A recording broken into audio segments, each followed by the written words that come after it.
Hello friend. Mahatma Buddha कहते हैं, अगर आप अंधेरे में डूबे हुए हैं तो आप रोशनी की तलाश क्यों नहीं करते। अपनी दुर्दशा के लिए दूसरों को उत्तरदायी ठहराने से यह पता चलता है कि व्यक्ति में सुधार की आवश्यकता है।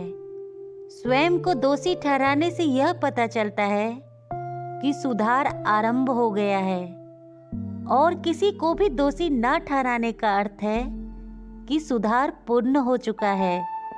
एक बार गौतम बुद्ध एक गांव में ठहरे हुए थे। लोग अपनी परेशानियों को लेकर उनके पास जाते और उसका हल लेकर खुशी खुशी वहां से लौटते। उसी गांव के सड़क के किनारे एक भिखारी बैठा करता था। वह भगवान बुद्ध के पास आने जाने वाले लोगों को बहुत ध्यान से देखता।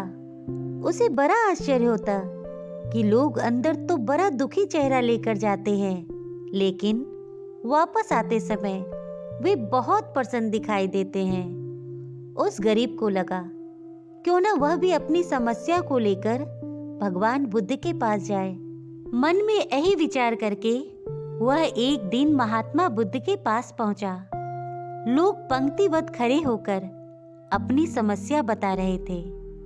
जब उसकी बारी आई तो उसने सबसे पहले महात्मा बुद्ध को प्रणाम किया और बोला, भगवान, इस गांव में लगभग सभी लोग खुश और समृद्ध हैं, फिर भी मैं इतना गरीब क्यों हूँ। इस पर भगवान बुद्ध ने मुस्कुराते हुए कहा, तुम गरीब और निर्धन इसलिए हो क्योंकि तुमने आज तक किसी को कुछ दिया ही नहीं।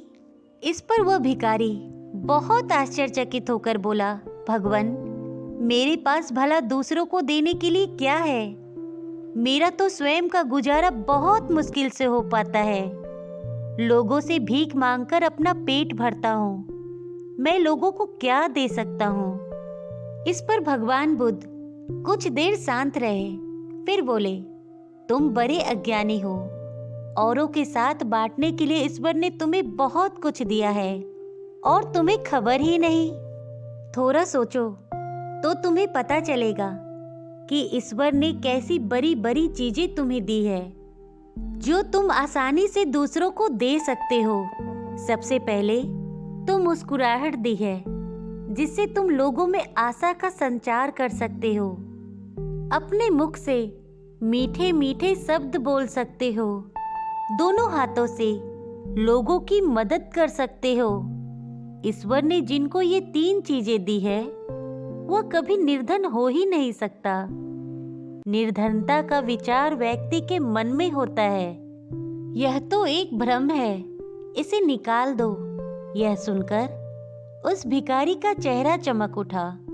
वह महात्मा बुद्ध के चरणों में गिर पड़ा। वह भी अन्य व्यक्तियों की तरह खुशी खुशी अपने घर की ओर लौट गया। इसलिए महात्मा बुद्ध कहते हैं, एक जलते हुए दीपक से हजारों दीपक रोशन किए जा सकते हैं, फिर भी उस दीपक की रोशनी कभी कम नहीं होती। ठीक उसी प्रकार खुशियां बांटने से बढ़ती है, कम नहीं होती। तो फ्रेंड, आपको हमारी ये कहानी कैसी लगी प्लीज कमेंट में जरूर बताइएगा। हमेशा खुश रहना दोस्तों। ख्याल रखना अपना और अपने परिवार का। Please like and subscribe my channel. Thank you.